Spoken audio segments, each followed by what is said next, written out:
Assalamualaikum warahmatullahi wabarakatuh. Sahabat Alfusa Media yang dirahmati Allah dimanapun Anda berada.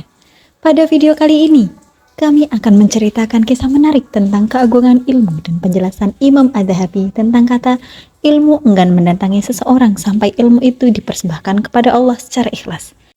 Cerita kali ini berasal dari pengausan Ustadz Abu Haidar As-Sundawi Hafidhullah, kitab Awaiku At-Thulab yang menjelaskan kendala-kendala bagi para penuntut ilmu. Hal ini sangat cocok sekali dibahas di era yang serba digital pada saat ini. Telah berkata Imam Abu Az-Zahabi rahimahullah, ada seorang yang mencari ilmu bukan karena Allah, maka ilmu pun enggan mendatangi orang tersebut sehingga niatnya murni karena Allah. Ketika menjelaskan poin ini, Imam Az-Zahabi mengatakan, iya benar.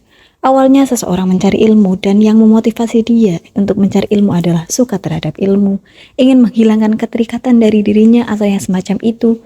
Dia belum tentu tahu tentang kewajiban ikhlas, tentang benarnya niat, hanya sekedar menambah wawasan saja. Dia banyak menghindari ucapan saya lebih berilmu dari si fulan, itu sangat jauh dari dirinya. Hal ini disampaikan oleh Imam Az-Zahabi.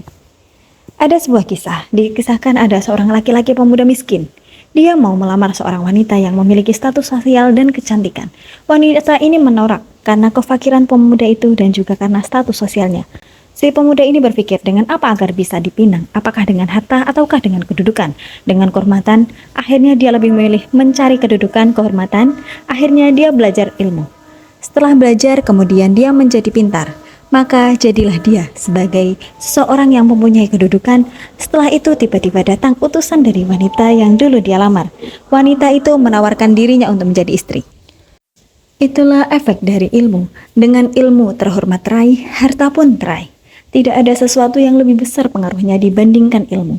Ilmu itu bisa menjaga apapun. Kenapa demikian?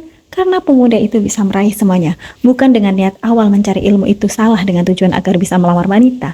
Tapi kenapa dia berhasil? Yaitu definisinya adalah karena ilmu menuntun dia memperbaiki niat. Akhirnya niatnya terluruskan. Setelah itu dia menjadi alim dan khalis, yang amil bilmillah, seorang yang berilmu dan ikhlas mengamalkan ilmunya. Setelah itu dia pun mencapai kesempurnaan. Ini termasuk dalam ayat surah Al-Fatir yang artinya, hanyalah orang-orang yang takut kepada Allah di kalangan hamba-hambanya adalah orang yang berilmu.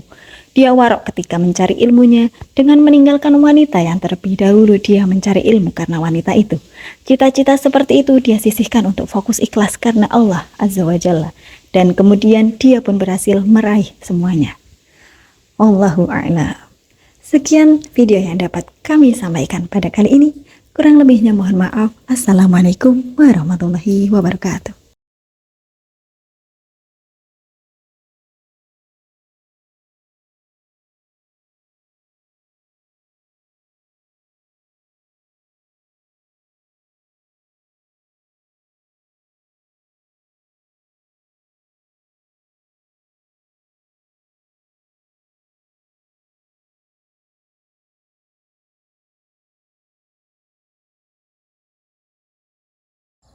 Disinilah sang istri turut disemayamkan di sampingnya. Seperti itulah cerita dari ulama kita Al-Malibari, pengarang kitab Fathul Mu'in.